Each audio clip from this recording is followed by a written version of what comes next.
I'm live before I remembered to tweet that I was going live. Yeah, that makes sense and is very typical. What are they doing next door?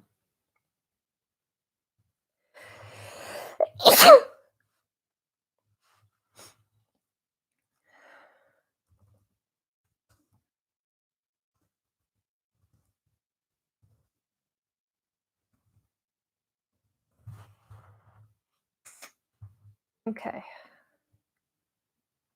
Oh, one person. Hello. I just realized I did not take my antihistamine today. And I also haven't taken my 3 o'clock dosifer pill, but that is absolutely fine because it's not 3 o'clock yet.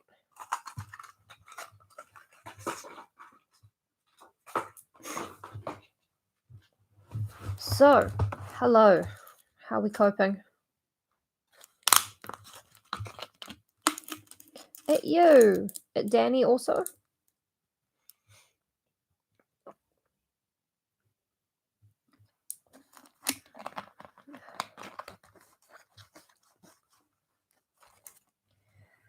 Oh, I have been tired today. But that's okay. Tired and frustrated. Hi, Nick. Oh, I haven't told my sister yet about how you were in play school.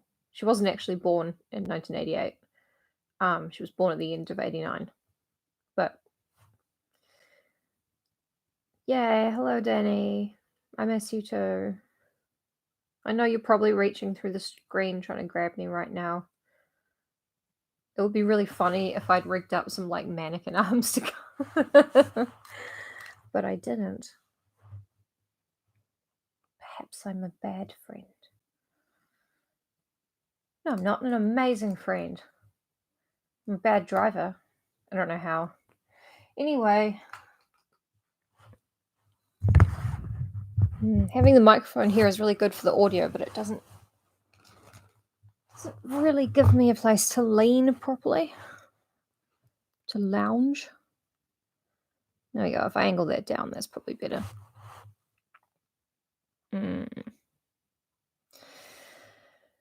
Okay. Yesterday on Wuthering Heights. I always want to say last week. Actually, no, I'm not going to do a recap right now because there's only 2 of us here and you guys remember. So I'm going to say, how's your quarantine going? How are you guys, like, doing in general? I'm waiting on a parcel. Says it should be delivered today, but nothing doing.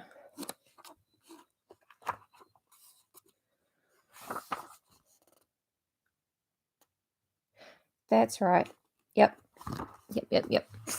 I know how to recap the chapter now. Also,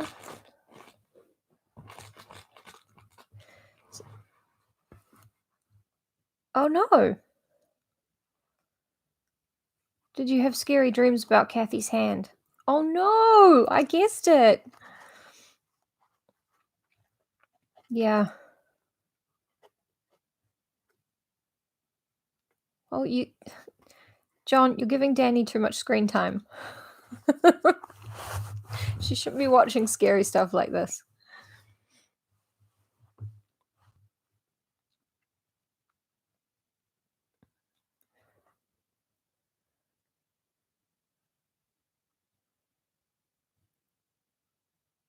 Are you I'm sorry, Danny. Nick, are you a medical worker or something?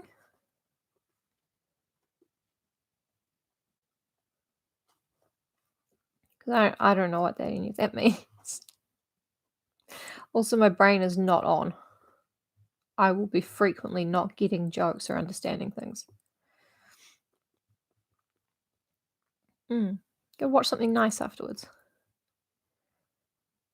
Oh, you security. My dad's a security guard. He's good at it too. He's the best at it, actually. He's got loads of tattoos, and he shaves his head. He's got a lovely smile and lots of girlfriends. He's real. He knows jujitsu. Every time I talk about my dad, I just like, it sounds like I'm making him up to impress children at school.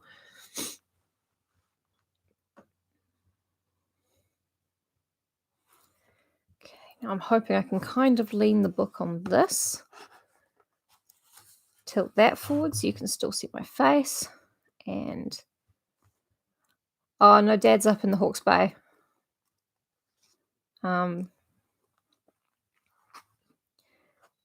Which I probably shouldn't talk more about in an open YouTube stream because I don't know if he wants everyone on the internet to know exactly where he is and who he is and why his daughter keeps hitting on Ben Shapiro on Twitter.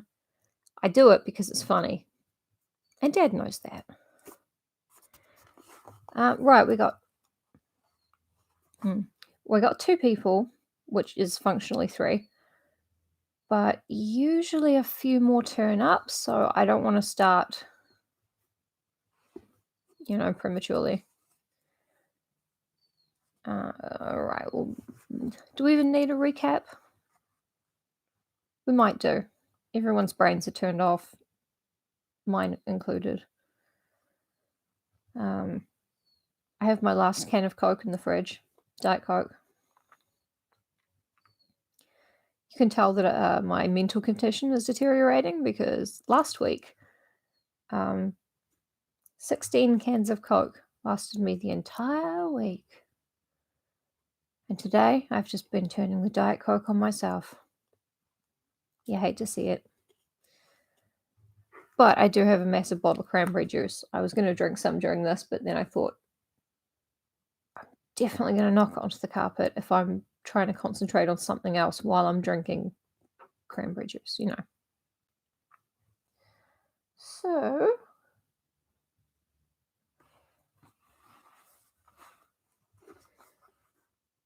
oh yeah, get up, get a dinkadoos. That's what my nana says. Because when we were little, we couldn't say drink of juice. We were idiots. We were so dumb. We couldn't do anything or say anything right. She gave me the naming rights to her new kitten, and I called it Dib Dab because I couldn't even pronounce Putty Cat, which isn't how you pronounce Pussycat. Anyway, Dib Dab was cool as hell. He was huge and he was black and white. Kind of like Fitz, I guess. I think he may not have been huge, actually. Just realised this. I think I may have been very small.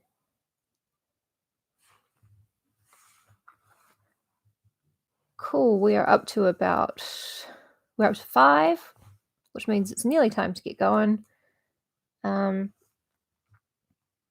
basic recap. So, Heathcliff and Kathy are growing up a little bit. Nellie's still telling this. Sorry, got a bit of eyeliner. Not eyeliner, mascara. I'm not wearing eyeliner. Right, okay, so Nellie Dean, who was the housekeeper at Wuthering Heights and is now the housekeeper at Thrushcross Grange, is sitting down with Mr. Lockwood from the beginning, the guy we hate. And he asks her, like, what's the deal with Wuthering Heights? What's up there?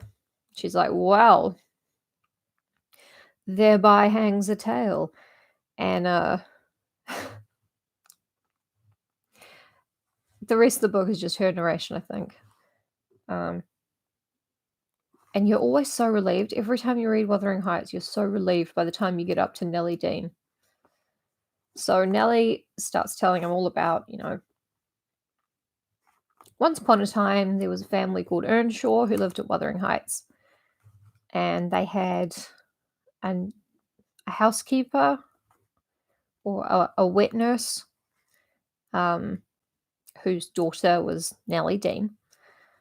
The Earnshaws themselves had 2 children, Hindley and Catherine. And one time, Mr. Earnshaw went on a trip to Liverpool and came back with a small, racially ambiguous, silent boy who he named Heathcliff. Heathcliff is his first and last name. It's so cool. I think Emily Bronte made that up, and that's where Sting got the idea. So, at first, the kids are really pissed off because they didn't ask for a new sibling. They asked for a fiddle and a whip. But then Mr. Earnshaw loves this baby so much. He loves Heathcliff. He can do no wrong, which means Hindley hates Heathcliff. And Cathy and Heathcliff become instantly bestest friends forever. They do everything together. They get into tons of mischief. And Heathcliff always gets away with it. And yeah, Hindley fucking hates him. So one day Mr. Earnshaw dies after a long illness. Or Mrs. Earnshaw dies not long after they get Heathcliff. I can't remember when exactly in the timeline, but she's a bit of a cipher. Doesn't even have a first name. And Hindley comes back with his young wife, Frances, who he's never spoken about before, so everyone just assumes that Nellie says everyone assumes that she is poor and doesn't have a good family. And I don't know if that's code for prostitution or something, but yeah, and nobody really likes her, which is quite sad. So Hindley kicks Heathcliff out to sleep with the servants, like he is one of the servants, and forbids Heathcliff and Cathy to hang out together. So they do it anyway, and then Heathcliff gets physically abused every time, but he doesn't care because it's all worth it. And Nellie, watching on, felt very sorry for Heathcliff because he was, being beaten by Hindley just for hanging out with Catherine, who is his bestest friend and possible biological half-sibling. We don't know. She feels sorry for him, but she says that back then she thought that the fact he never talked or complained about it meant that he did not have a vindictive nature. And then she goes on to say, but I was wrong. And that's really exciting. I like that. And one of the little mischievous things they did was to run over to Thrushcross Grange. Oh, nice. Oh, that sounds lovely. Damn it. Hang on. I have crackers. Crackers and cranberry juice for me after this. Right. Darn. Josh, you're here. Awesome. I just recapped yesterday. I don't know if you listened to it. Did you listen to it? Or should I recap? Because I can't remember my recap.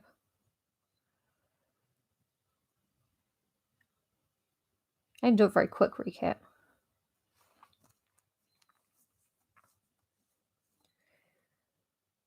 Okay, whatever.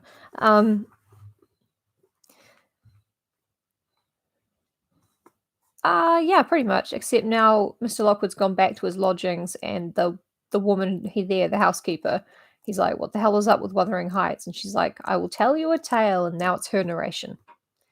Her name's Nellie, and back at Wuthering Heights, there was a mum and dad and two kids, Hindley and Cathy. Dad went into town, brought back a small racially ambiguous child, and the mother got real mad and died later on of something else. The oldest, Hindley, the Earnshaw's oldest son, hates Heathcliff and always has, because Heathcliff was his dad's favourite. And Cathy is too naughty to be a favourite. She's always running around doing pranks. And Cathy and Heathcliff become inseparable, even though they, she hated him the first night. And then Mr. Earnshaw dies, and Hindley comes back from school with a wife called Frances and chucks Heathcliff out of the family makes him sleep with the servants, and forbids him and Kathy from hanging out. So they hang out anyway because they're little shitheads, and Heathcliff gets beaten for it, but he decides, it's all worth it. And now I'm up to the end of the recap, which was that they have both run away. Not running away from home, but, they were both out really late because they'd run over to Thrushcross Grange, which I have to concentrate before I say, which was at that time where a family lived called the Lintons. So Heathcliff and Kathy were peeping in at the windows looking at them and laughing because these kids were just like crying over a puppy that they'd both tried to pull apart because they both wanted it. So yeah, the Lintons also have 2 kids. Well, Edgar is the boy and Isabella is the girl. So they must have made a noise or something with their laughing, and the dad is like, sick the hounds on them, they're intruders. And one of the dogs bites Kathy on the ankle. It hurts her pretty bad. And they think that they're both little, stray wandering children. But once they realize that one of them is actually Miss Earnshaw of Wuthering Heights, they bring her inside and, bandage up her wounds and everything, and they tell Heathcliff to fuck off. So Heathcliff fucks off back home, and there's a search party and everything. And Nellie takes him in and listens to what he has to say and everything. And that brought us up to the present day.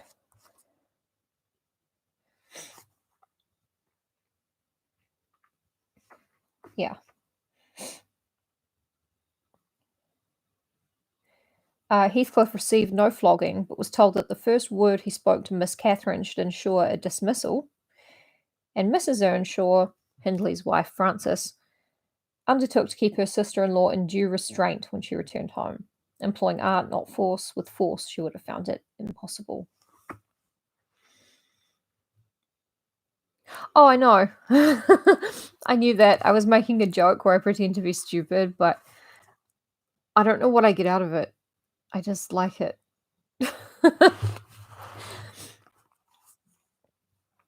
Okay.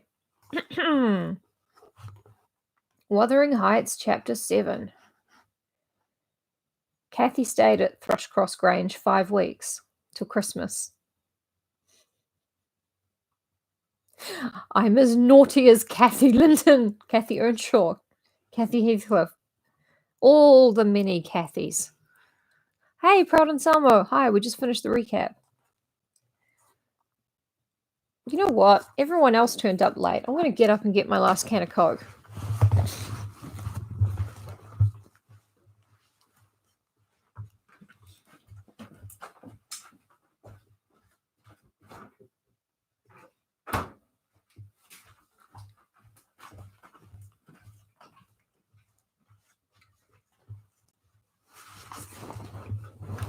How'd that feel?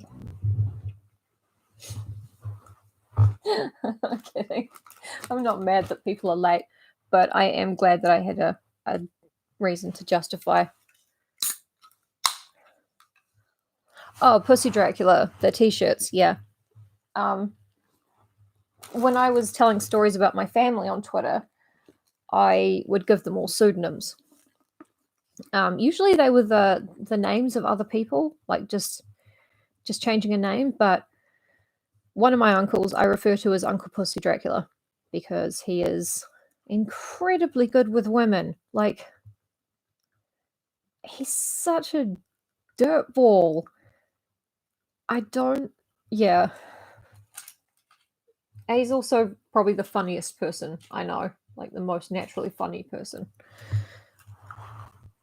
And he rides a motorbike and he's pretty cool.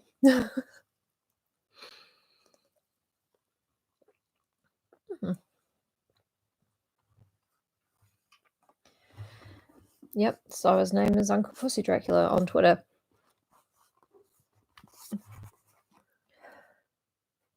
Oh, yeah, totally.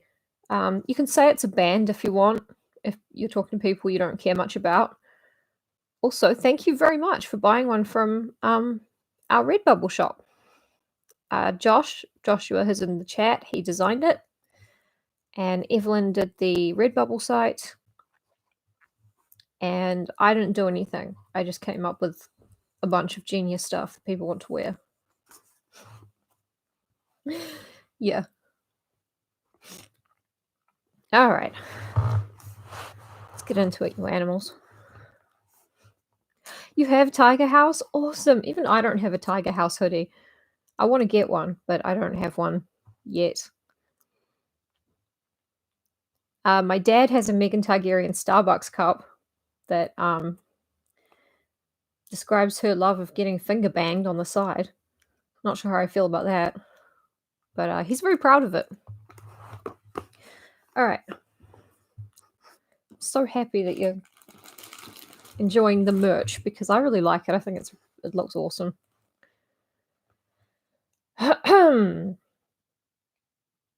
20 minutes in. Oh, you have one of your own, like not from our store. Awesome. I'd love to see that.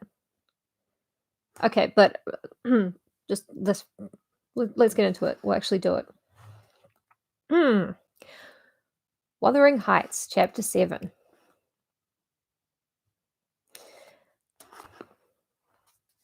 Kathy stayed at Thrushcross Grange 5 weeks till Christmas.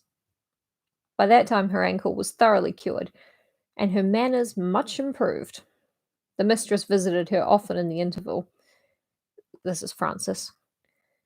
And commenced her plan of reform by trying to raise her self-respect with fine clothes and flattery, which she took readily.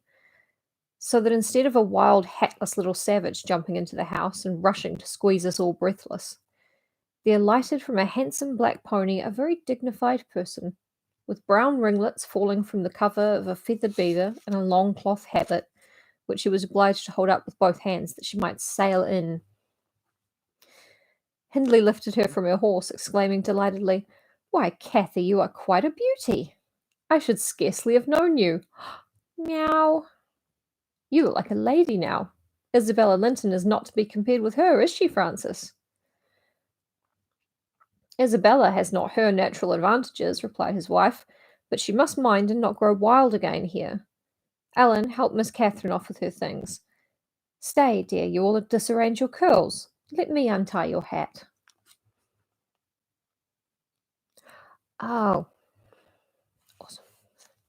I removed the habit, but this is not a nun's habit, it's a riding habit. And there shone forth beneath a grand plaid silk frock, white trousers, and burnished shoes. And while her eyes sparkled joyfully while the dogs came bounding up to welcome her, she dared scarcely touch them, lest they should fawn upon her splendid garments. I don't really know how to explain to you the frock and the trousers. Just, I don't know, just kind of look up the fashions of a time. She kissed me gently. I was all flour making the Christmas cake, and it would not have done to give me a hug. And then she looked around for Heathcliff. Mr. and Mrs. Earnshaw watched anxiously their meeting, thinking it would enable them to judge in some measure what grounds they had for hoping to succeed in separating the two friends. Heathcliff was hard to discover at first. If he were careless and uncared for before Catherine's absence, he had been 10 times more so since. Nobody but I even did him the kindness to call him a dirty boy, and bid him wash himself once a week, and children of his age seldom have a natural pleasure in soap and water. Therefore, not to mention his clothes, which had seen 3 months' service in mire and dust, and his thick, uncombed hair, the surface of his face and hands was dismally beclouded. He might well skulk behind the settle on beholding such a bright, graceful damsel enter the house, instead of a rough-headed counterpart of himself, as he expected. "Is Heathcliff not here?" she demanded, pulling off her gloves and displaying fingers wonderfully whitened with doing nothing and staying indoors. "Well, you don't have to get racial about it." Heathcliff, you may come forward, cried Mr. Hindley, enjoying his discomfiture, and gratified to see what a forbidding young blackguard he would be compelled to present himself. You may come and wish Miss Catherine welcome, like the other servants. Remember, they were raised like siblings. So he's being such a dick. Cathy, catching a glimpse of her friend in his concealment, flew to embrace him. She bestowed 7 or 8 kisses on his cheek within the second, and then stopped, and drawing back, burst into a laugh, exclaiming, "Why, how very black and cross you look, and how funny and grim. But that's because I'm used to Edgar and Isabella Linton. Well, Heathcliff, have you forgotten me?" She had some reason to put the question, for shame and pride threw double gloom over his countenance, and kept him immovable. "Shake hands, Heathcliff," said Mr. Earnshaw condescendingly. "That wasn't me, that is in the text. Once in a way, that is permitted." "I shall not," replied the boy, finding his tongue at last. "I shall not stand to be laughed at. I shall not bear it." And he would have broken from the circle, but Miss Cathy seized him again. "I did not mean to laugh at you," she said. "I could not hinder myself. Heathcliff, shake hands at least. What are you sulky for? It was only that you looked odd. If you wash your face and brush your hair, it'll be all right, but you're so dirty." Blackguards. She gazed concernedly at the dusty fingers she held in her own, and also at her dress, which she feared had gained no embellishment from its contact with his. "You needn't have touched me," he answered, following her eye and snatching away his hand. "I shall be as dirty as I please, and I like to be dirty, and I will be dirty." With that, he dashed head foremost out of the room, amid the merriment of the master and mistress, and to the serious disturbance of Catherine, who could not comprehend how her remarks should have produced such an exhibition of bad temper. It's a funny thing to yell, even if you don't put a gross, interpretation on it. "I'm never going to have a shower. I hate it. I just want to be a dirty boy forever." Ah. They are still children at this point, really. They're 12, I think. After playing lady's maid to the newcomer, and putting my cakes in the oven, and making the house and kitchen cheerful with great fires, befitting Christmas Eve, I prepared to sit down and amuse myself by singing carols all alone, regardless of Joseph's affirmations that he considered the merry tunes I chose as next door to songs. Joseph, have we met Joseph yet? I mean, I know we have, but has Josh? He's the servant who's super into the Bible, and even A Christmas Carol, if it's a little bit fun to sing, is sinful. Unable to connect to chat. Okay, so right now I can't see what any of you are saying. I'm going to try to pop out chat.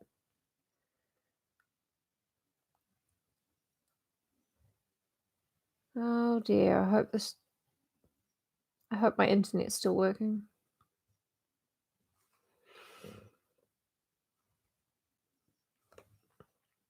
Good. It is still working. I'm still online. Thank you, Anselmo. That was the perfect thing to type.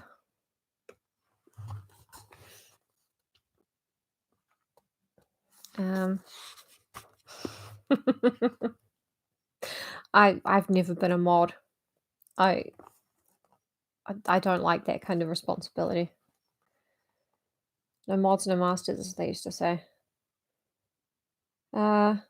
Joseph had retired to private prayer in his chamber, and Mr. and Mrs. Earnshaw were engaging Missy's attention by sundry gay trifles brought for her to present to the little Lintons, as an acknowledgment of their kindness. They had invited them to spend the morrow at Wuthering Heights, and the invitation had been accepted on one condition. Mrs. Linton begged that her darlings might be kept carefully apart from that naughty, swearing boy. Under these circumstances, I remained solitary. I smelt the rich scent of the heating spices, and admired the shining kitchen utensils, the polished clock decked in holly, the silver mugs ranged on a tray ready to be filled with mulled ale for supper, and above all, the speckless purity of my particular care, the scoured and well-swept floor. I gave due inward applause to every object, and then I remembered how old Earnshaw used to come in when all was tidied, and call me a cant lass, and slip a shilling into my hand as a Christmas box. And from that I went on to think of his fondness for Heathcliff, and his dread lest he should suffer neglect after death had removed him, and that naturally led me to consider the poor lad's situation now, and from singing I changed my mind to crying.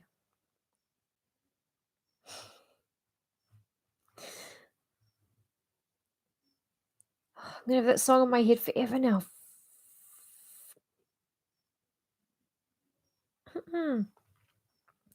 It struck me soon, however, there would be more sense in endeavouring to repair some of his wrongs than shedding tears over them. I got up and walked into the court to seek him. He was not far. I found him smoothing the glossy coat of the new pony in the stable, and feeding the other beasts according to custom.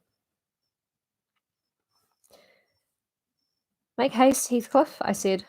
"The kitchen is so comfortable, and Joseph is upstairs. Make haste, and let me dress you smart before Miss Cathy comes out, and then you can sit together with the whole hearth to yourselves and have a long chatter until bedtime." He proceeded with his task and never turned his head towards me. "Come, are you humming?" I continued. "There's a little cake for each of you, nearly enough, and you'll need half an hour's donning." I waited 5 minutes, but getting no answer left him. Catherine supped with her brother and sister-in-law. Joseph and I joined at an unsociable meal, seasoned with reproofs on one side and sauciness on the other. His cake and cheese remained on the table all night for the fairies. He managed to continue work till 9 o'clock, and then marched dumb and dour to his chamber. Cathy sat up late, having a world of things to order for the reception of her new friends.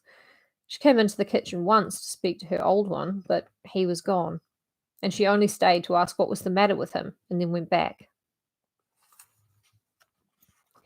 In the morning he rose early, and as it was a holiday, carried his ill humour onto the moors, not reappearing till the family were departed for church. Fasting and reflection seemed to have brought him to a better spirit. He hung about me for a while, and having screwed up his courage, exclaimed abruptly, "Nelly, make me decent. I'm going to be good." "High time, Heathcliff," I said. "You have grieved Catherine. She's sorry she ever came home, I dare say. It looks as if you envied her because she is more thought of than you." The notion of envying Catherine was incomprehensible to him, but the notion of grieving her he understood clearly enough.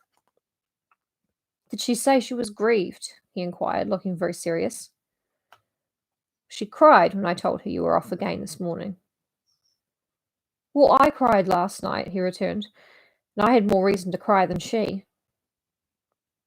"Yes, you had the reason of going to bed with a proud heart and an empty stomach," said I.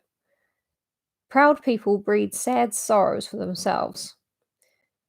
But if you be ashamed of your touchiness, you must ask pardon, mind, when she comes in. You must go up and offer to kiss her, and say, well, you know best what to say, only do it heartily, and not as if you thought her converted into a stranger by her grand dress. And now, though I have dinner to get ready, I'll steal time to arrange you so that Edgar Linton shall look quite a doll beside you, and that he does. You are younger, and yet, I'll be bound, you are taller and twice as broad across the shoulders. You could knock him down in a twinkling. Don't you feel that you could?" Heathcliff's face brightened a moment. Then it was overcast afresh, and he sighed. "But, Nelly, if I knocked him down 20 times, that wouldn't make him less handsome or me more so. I wish I had light hair and a fair skin, and was dressed and behaved as well, and had a chance of being as rich as he will be." "And cried for mamma at every turn," I added, "and trembled if a country lad heaved his fist against you, and sat at home all day for a shower of rain." "Ah, Heathcliff, you are showing a poor spirit. Come to the glass, and I'll let you see what you should wish. Do you mark these 2 lines between your eyes, and those thick brows that, instead of rising arched, sink in the middle, and that couple of black fiends so deeply buried, who'd never open their windows boldly but lurk glinting underneath them like a devil's spies. Wish and learn to smooth away the surly wrinkles, to raise your lids frankly and change the fiends to confident, innocent angels, suspecting and doubting nothing, and always seeing friends where they are not sure of foes. Don't get the expression of a vicious cur that appears to know the kicks it gets are its dessert, and yet hates all the world, as well as the kicker, for what it suffers. Sorry, I have a sore throat and I didn't really read that bit very well. In other words, I must wish for Edgar Linton's great blue eyes and even forehead, he replied. I do, and that won't help me to them. Oh, hi, Evelyn. Yes, I'm leaning into the Kate Bush thing. Only partly because straightening my hair makes me tired.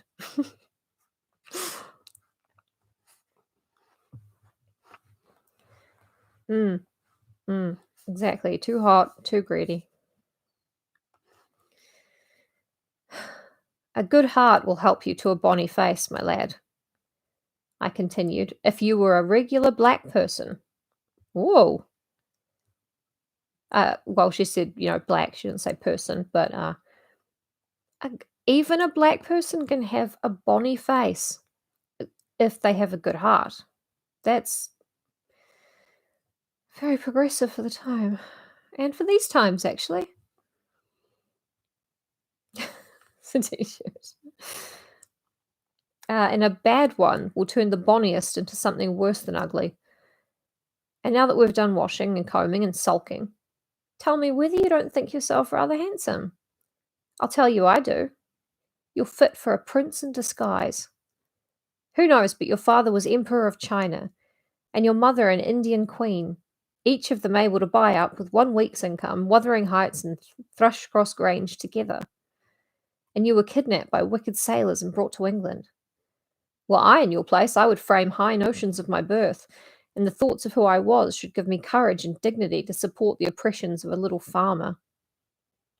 So I chatted on, and Heathcliff gradually lost his frown and began to look quite pleasant, when all at once our conversation was interrupted by a rumbling sound moving up the road and entering the court. He ran to the window and I to the door, just in time to behold the 2 Lintons descend from the family carriage, smothered in cloaks and furs, and the Earnshaws dismount from their horses. They often rode to church in winter. Catherine took a hand of each of the children and brought them into the house and set them before the fire, which quickly put colour into their white faces.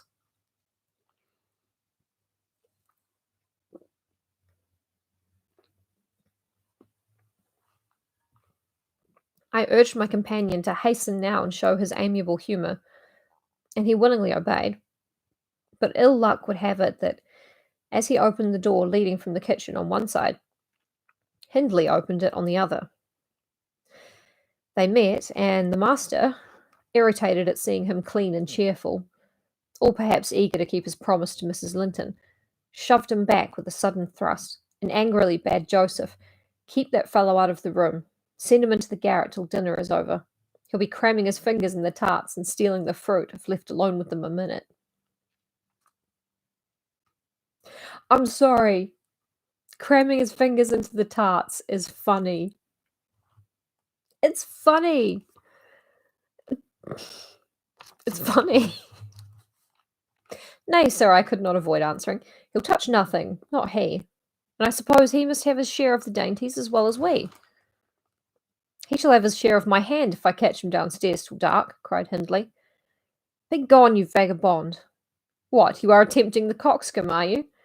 Wait till I get hold of those elegant locks. See if I won't pull them a bit longer. They are long enough already, observed Master Linton, peeping from the doorway. I wonder they don't make his head ache.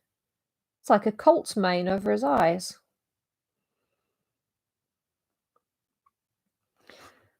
I mean, yeah, it ain't a party if nobody's cramming their fingers in some tarts.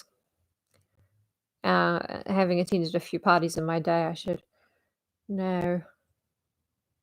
He ventured this remark without any intention to insult, But Heathcliff's violent nature was not prepared to endure the appearance of impertinence for one whom he seemed to hate even then as a rival. He seized a tureen of hot apple sauce, the first thing that came under his grip, and dashed it full against the speaker's face and neck, and who instantly commenced a lament that brought Isabella and Catherine hurrying to the place. Mr. Earnshaw snatched up the culprit directly and conveyed him to his chamber, where, doubtless, he administered a rough remedy to cool the fit of passion, for he appeared red and breathless. I got the dishcloth and rather spitefully scrubbed Edgar's nose and mouth, affirming it served him right for meddling. His sister began weeping to go home, and Cathy stood by confounded, blushing for all. "You should not have spoken to him," she expostulated with Master Linton. "He was in a bad temper, and now you've spoilt your visit, and he'll be flogged. I hate him to be flogged. I can't eat my dinner. Why did you speak to him, Edgar?" "I didn't," sobbed the youth, escaping from my hands and finishing the remainder of the purification with his cambric pocket handkerchief. "I promised Mamma that I wouldn't say one word to him, and I didn't." "Oh, don't cry," replied Catherine contemptuously. "You're not killed. Don't make more mischief. My brother is coming. Be quiet. Hush! Isabella, has anybody hurt you?" She already has so much contempt for these children. There, children, to your seats," cried Hindley, bustling in. "That brute of a lad has warmed me nicely. Next time, Master Edgar, take the law into your own fists. It will give you an appetite." Yep. The little party recovered its equanimity at sight of the fragrant feast. They were hungry after their ride, and easily consoled, since no real harm had befallen them.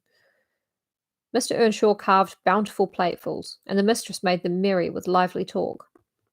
I waited behind her chair, and was pained to behold Catherine, with dry eyes and an indifferent air, commence cutting up the wing of a goose before her.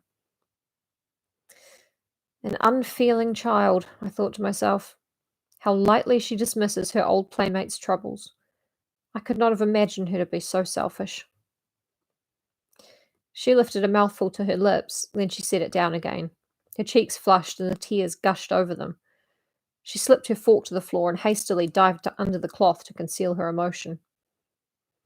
I did not call her unfeeling long, for I perceived she was in purgatory throughout the day, and wearying to find an opportunity of getting by herself, or paying a visit to Heathcliff, who had been locked up by the master, as I discovered on endeavouring to introduce to him a private mess of victuals. In the evening we had a dance.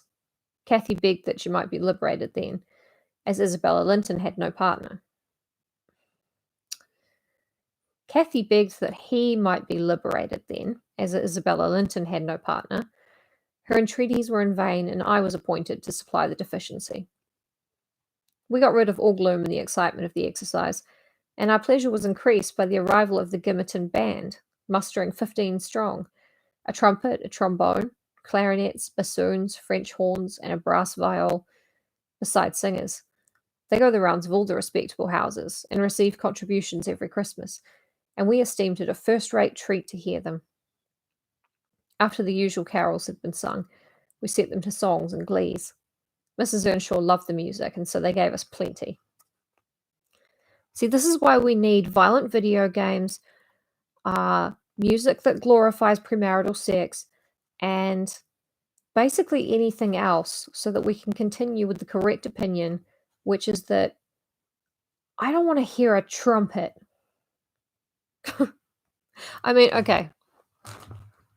If you're a jazz man in New Orleans, you can have a trumpet. Hi, Jessie. But look at this. So starved for anything.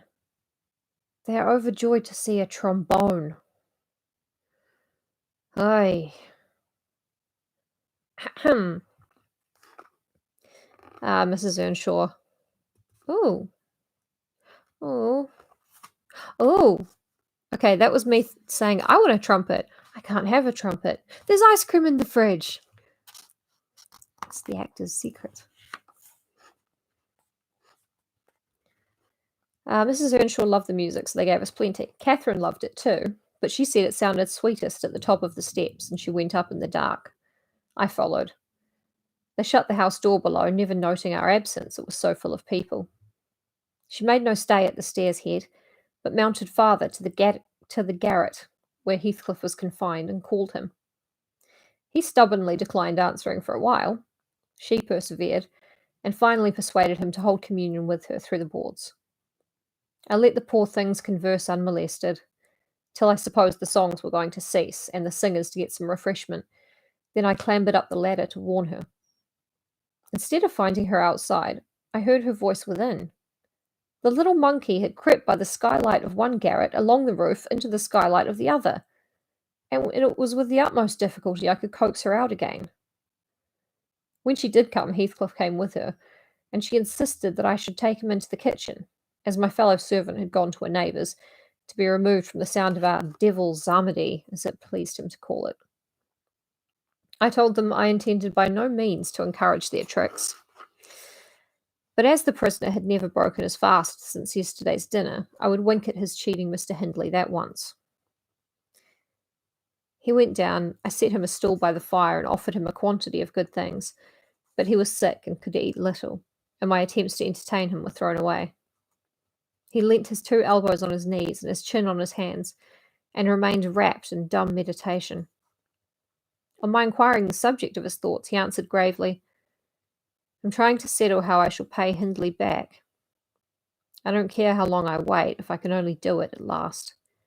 I hope he will not die before I do."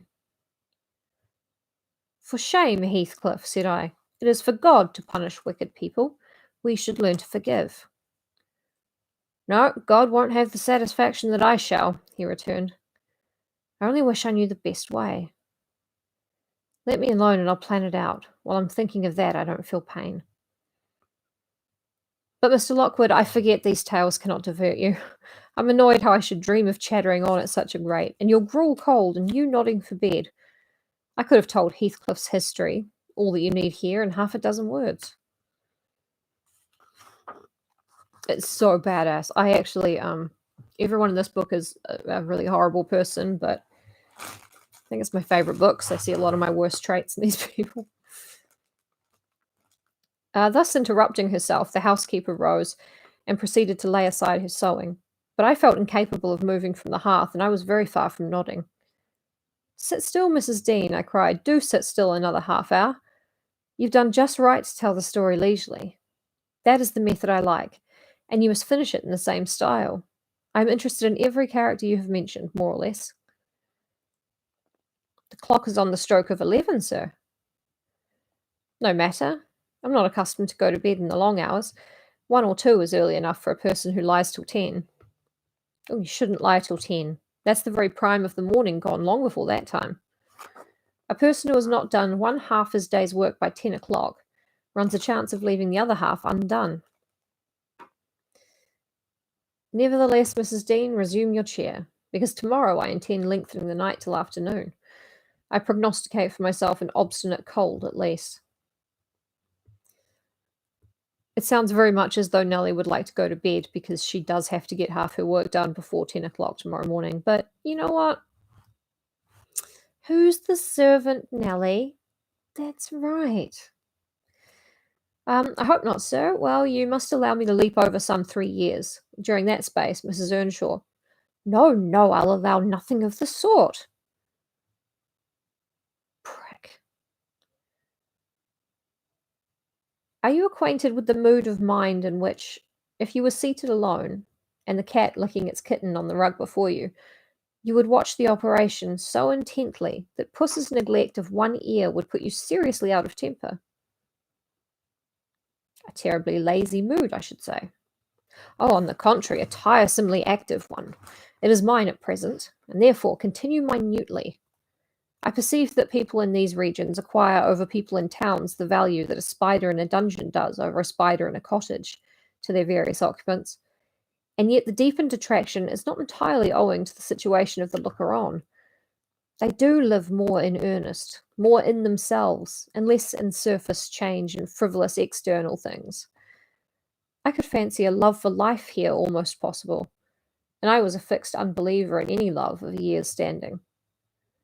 One state resembles setting a hungry man down to a single dish, on which he may concentrate his entire appetite and do it justice. The other, introducing him to a table laid out by French cooks, he can perhaps extract as much enjoyment from the whole, but each part is a mere atom in his regard and remembrance. Oh, here we are the same as anywhere else when you get to know us, observed Mrs. Dean, somewhat puzzled at my speech. Yeah, she needs to make his breakfast. Um, and also, Nellie is not puzzled at your speech, Mr. Lockwood. She is telling you that country people do not live more intensely because there are fewer of them per square meter. She's telling you you're an idiot.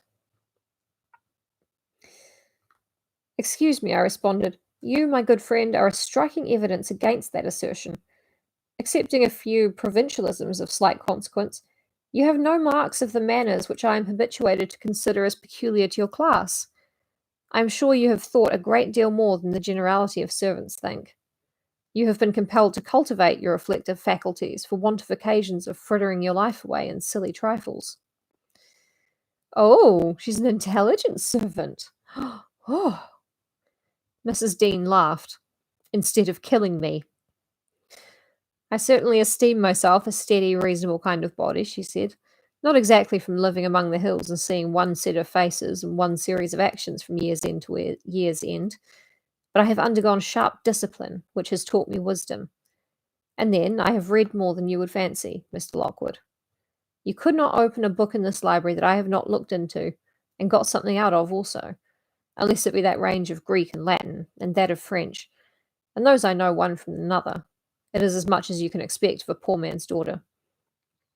However, if I am to follow my story in true gossip's fashion, I had better go on, and instead of leaping 3 years, I will be content to pass to the next summer, the summer of 1778. That is nearly 23 years ago. And I know that was just one chapter, but we spent a lot of time faffing about at the beginning, so I'm going to call it there. But, just when you're getting really interested in the story, here's Mr. Lockwood again. And I think it's genius because you go, oh, for Christ's sake. And then he starts getting all pompous about Nellie and she shuts him down by like, have you read every fucking book in this house? Because, thanks for being here, Alex. Thank you, everybody who's here. Right now and in the future, if there is one. Yeah, and then you're even more excited to get back into the story because it gets you away from Mr. Lockwood. So yeah, thank you everybody for being here. Yeah.